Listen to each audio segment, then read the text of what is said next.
Why do we read classics here at Veritas? To some of you, classics are merely quirky, time-worn, and impractical. That is the mentality of this day. And of this mentality, the ancient sage from 200 years ago, Samuel Johnson, quipped that contempt of the monuments and wisdom of the past may be justly reckoned one of the reigning follies of this age, to which pride and idleness have equally contributed. As Christians, we are called to redeem culture. As Christians, we are called to turn all of creation back to Christ. In fact, this is the very purpose of man. For in Genesis 1:28, God commands men to subdue the earth. But ultimately, what does this have to do with reading classics? The R1 students are currently reading Ovid's Metamorphoses, and the R2 students are reading Virgil's Aeneid. Clearly, these two books don't teach any biblical truth. What good, then, is the pagan world to the Christian kingdom? Well, the nation of Israel is the greatest manifestation of God's kingdom. And if you remember, when the Israelites left Egypt, God commanded them to take the Egyptians' gold and silver. And with this gold, they adorned the tabernacle. Later, we see King David gathering all of the plunder from his wars from the pagan nations and giving it to Solomon to build the temple. From these two accounts, St. Augustine concluded that the church was permitted to, quote-unquote, plunder the Egyptians. In other words, we are able to use the achievements of pagan society to construct God's city.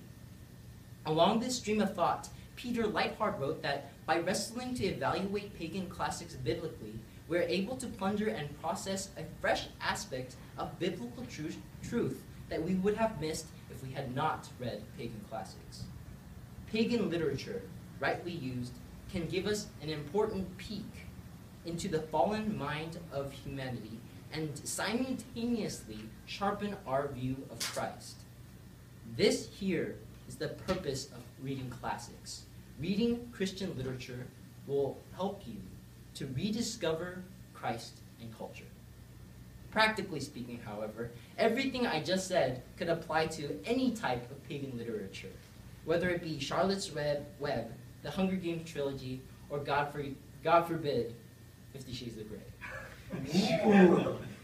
So why do I insist and press the importance of reading pagan classic literature as opposed to Christian classics or modern literature? In regards to Christian classics, such as Pilgrim's Progress and Dante's Inferno, I do not address this because I do not wish to insult your intelligence by ranting the connection between Christian classics and the Christian kingdom. And if you do not understand why this would be an insult, please speak to me after class. Now, as to why pagan classics bear more importance than modern non-Christian literature, the answer is twofold. First, the reading classics broadens our perspective. It was in C.S. Lewis's brilliant little introduction on Athanasius' On the Incarnation where he recommended that we read 2 old books for every new one that we read. The reason for this is that as we read and accumulate knowledge, we must read outside of our time and outside of our comfortable genres. He said that even our opponents in our time are so much like us, we share so many presuppositions that we really quibble over minor matters. But if we read books outside of our time, we have an altogether different perspective. Second, reading great literature expands our view of the world and solidifies our identity. This point is best pressed by C.S. Lewis.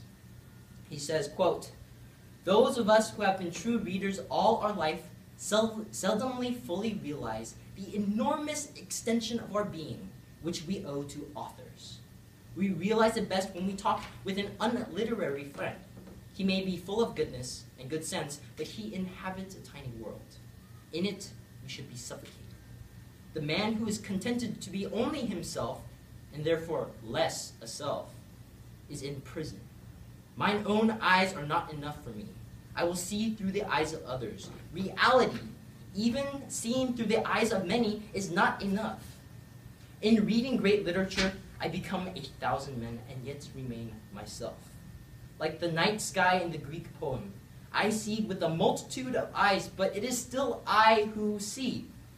Here, in love, in worship, in moral action, and in knowing, I transcend myself and am never more myself than when I do. End quote. So, as we continue this incredibly difficult education at Veritas, I implore you, I beseech you, and I challenge you to plunder our pagan books for God's great truths. And with these truths, build your faith, build your relationship with Christ, and build up God's kingdom as we have been called to do. Thank you for your time.